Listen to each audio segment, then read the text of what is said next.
సంస్మరణ సభలు పెట్టే అటువంటి స్థితికి దిగజారేటువంటి పరిస్థితి. ఆ విధంగా సామాన్య ముస్లింలు ఎవరు కూడా అంత పెద్ద ఇదేం లేదు. సామాన్య ముస్లింలను అలాగ చిత్రీకరిస్తూ ఉన్నారు, ఈ దేశం నుంచి విడదీసినట్టుగా చిత్రీకరిస్తున్నారు. ఇదే ఈ పెద్ద సమస్య అయిపోయింది. కనుక రాజకీయం చెడగొడుతుంది కానీ మనుషులు రాజకీయాలను చెడగొట్టరు. ఎప్పుడు కూడా రాజకీయం మనుషులను చెడగొడతా ఉంది. ఆ విధమైన ఒక స్థితిని ఈ పొలిటికల్ నిన్న అక్బరుద్దీన్ గారు చేసిన వ్యాఖ్యల్ని సార్ ప్రొఫెసర్ మురళీ మనోహర్ గారు నిన్న అక్బరుద్దీన్ చేసిన వ్యాఖ్యలను ఎలా గమనించాలి? అంటే కాంగ్రెస్ కన్నా మేము ఎదిగాము, కాంగ్రెస్ మా మీద బ్యాంక్ అయి ఉంది, డిపెండ్ అయి ఉంది అంటే ఒక ప్రావెస్నెస్ కనపడలా ఆయన మాట్లాడే మాటల్లో? అంతే కదా. ఇప్పుడు ఆయన ఇప్పుడు డిపెండ్ అవుతా ఉంది కదా కాంగ్రెస్, రోజు రోజుకు తమ పైనే డిపెండ్ అవుతా ఉంది. బెదిరించడం మొదలు పెట్టాడు. అందుకే ఓవైసీ కంప్లీట్ గా బ్లాక్మెయిల్ చేయడం మొదలు పెట్టాడు. దేశం అంతా కూడా డిమాండ్ చేస్తా ఉన్నాడు, నా షేర్ పెంచాలని. ఇంకా ఎన్ని రోజులు పాత బస్తీకే పరిమితం కావాలి? కనుక నంబర్ ఉంది కదా బయట కూడా. గతంలో బలహీనంగా ఉన్నప్పుడు అంటే సరే పాత బస్తీ వరకు బీహార్లో గెలిచారు. ఎక్కడ మనం కనుక చూస్తే ఆ ప్రత్యేకమైన ప్రాంతంలో దే హ్యావ్ ప్రూవ్డ్ దెమ్సెల్వ్స్. నిజంగా ఆ విషయంలో ఓవైసీ గారిని అభినందించాల్సింది. ఎందుకంటే చార్మినార్ పార్టీ అని అందరూ ఎగతాళి చేస్తున్న పార్టీని దేశ స్థాయికి తీసుకెళ్ళాడు ఆయన. ఇది ఆయన ఒక్కడే అంటే పెద్ద ఓవైసీ గారి, అన్న ఓవైసీ గారి రెక్కల కష్టం ఇది, అందులో డౌట్ ఏం లేదు. అదే బీజేపీ సహాయంతో తీసుకెళ్లిన విషయాన్ని మనం గమనించాలి. మురళి గారు చెప్తున్నారు కాంగ్రెస్ పార్టీ మత పార్టీ, ఆ పార్టీ ఈ పార్టీ అని సెలవిస్తున్నారు. ఒక నిమిషం బషీర్ గారు, పరిశీలకుడు అనే ఒక ముస్లిం వస్తాడు. మరి బీజేపీ ఆర్ఎస్ఎస్ ఏంటో కూడా చెప్తే బాగుంటుంది. బషీర్ గారు రెండో సబ్జెక్ట్ ఉంది.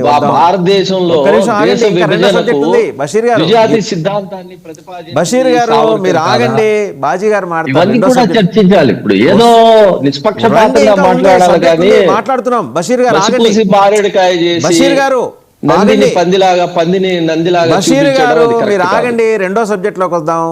బాజీ గారి దగ్గరికి వెళ్దాం. బాజీ గారు నిన్న చూశారు కదా హిమంతు బిశ్వ శర్మ చేసిన వ్యాఖ్యలు. ఆయన ఏమన్నాడు?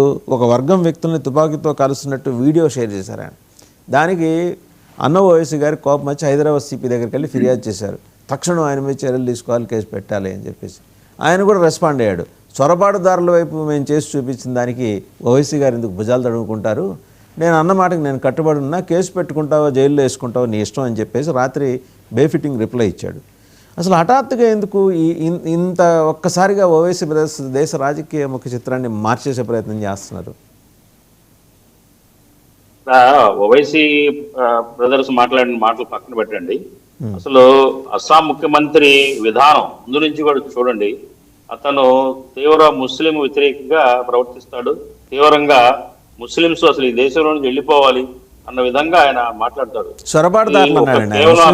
కాదండి, చొరబాటుదారులు కాదండి. అక్కడ అతను ఏంటంటే చొరబాటుదారులు ఉన్నారు. అయితే చొరబాటుదారులు పంపేమనండి, ఎందుకు ఉంచుకోవాలి? చొరబాటుదారులన్నీ ఏరేసి పంపించేమనండి బంగ్లాదేశ్కి. అది కాదు కదా. ఇవాళ ఆయన మాట్లాడే మాటలు ఈ దేశంలో ముస్లింస్ హిందూస్ మధ్య ఉన్న ఉద్వేషాలు రెచ్చగొట్టే విధంగా ఉన్నాయి. మియా ముస్లింస్ అంటాడు, వాళ్ళకి పనులు ఇవ్వద్దంటాడు, వాళ్ళ ఆటోలో ఎక్కినా కానీ 10 రూపాయలు తక్కువ ఇవ్వమంటాడు. అలాగే కాంట్రాక్టర్ పనులన్నీ కూడా స్థానికులకే ఇవ్వండి అంటాడు, స్థానికులకు తుపాకీలు ఇస్తారు, లైసెన్సులు ఇస్తారంటాడు. అంటే ఏంటి ఆయన ఉద్దేశం ఏంటి? ఇది అది ముఖ్యంగా అసలు బీజేపీ ఏదైతే ముఖ్యమంత్రిగా అతను అనరుడు, బీజేపీ అధిష్టానం ఏదైతే ఉందో నిజంగా కనుక ఈ దేశానికి కరెక్ట్ గా పరిపాలించే సత్తా ఉంటే అతన్ని వెంటనే ముఖ్యమంత్రి స్థానం నుంచి తీసేయాలి. రాష్ట్రపతికి కూడా విజ్ఞప్తి చేశాడు నిన్న ఓవైసీ గారు, అతన్ని బర్తరఫ్ చేయాలి అక్కడి నుంచి, ముఖ్యమంత్రి పదవి నుంచి అని చెప్పేసి. నిజంగా మరి ఎవరైనా ఈ దేశంలో మరి లౌకికవాదాన్ని ప్రోత్సహించే వాళ్ళు కానివ్వండి, మత సామరస్యాన్ని కోరుకునే వాళ్ళు కానివ్వండి, అస్సాం ముఖ్యమంత్రి మాటలను హర్షిస్తారా, ప్రోత్సహిస్తారా? చెప్పండి. మీరు జర్నలిస్ట్ గా మీరు చెప్పండి. అతని విధానం, చొరబాటుదారులకి లాకులెత్తి మీకు దేశంలోకి ఆహ్వానించింది ఈ దేశంలో విశ్వశర్మ పక్కన పెట్టండి. బాజీ గారు మీకు ప్రశ్న, బాజీ గారు సంవత్సరాల నుంచి కూడా బాజీ గారు మీకో ప్రశ్న. చొరబాటుదారులని లాకులెత్తి మరి లక్షల మందిని ఈ దేశంలోకి అనుమతించింది మీరు కాదా? వాళ్ళకి ఆధార్ కార్డులు, పాన్ కార్డులు, రేషన్ కార్డులు, అలాగే ఈ ఫ్రీబీస్ ఇచ్చి వాళ్ళని ఈ దేశంలో ఓటర్లను చేసింది మీరు కాదా? వెనక్కి తిరిగి చూసుకోండి ఒకసారి. ఇదే అంశాన్ని మనం గతంలో కూడా డిబేట్ లో మాట్లాడుకున్నాం. ఆనాటి పరిస్థితుల్లో కాంగ్రెస్ ప్రభుత్వం ఏదైతే బంగ్లాదేశ్ నుంచి వచ్చిన వాళ్ళని అక్కడ అందుట్లో వాళ్ళ ఇక్కడ దేశంలో స్థిర నివాసంగా ఎప్పుడో ఎన్నో ఏళ్ల నుంచి ఉంటున్న వాళ్ళకి ఆ రకంగా అవకాశం ఇచ్చిన మాట వాస్తవమే.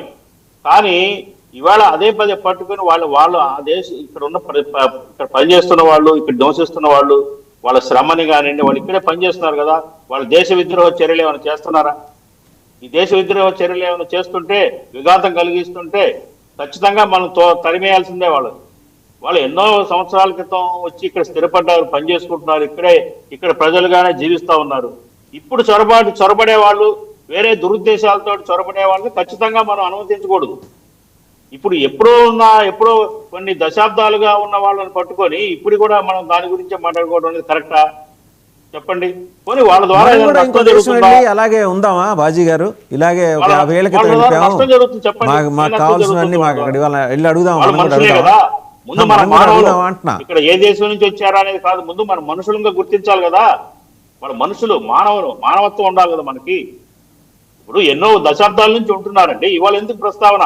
శరణార్థి శిబిరాలు ఏర్పాటు చేయండి సార్ కాంగ్రెస్ పార్టీ వైపున.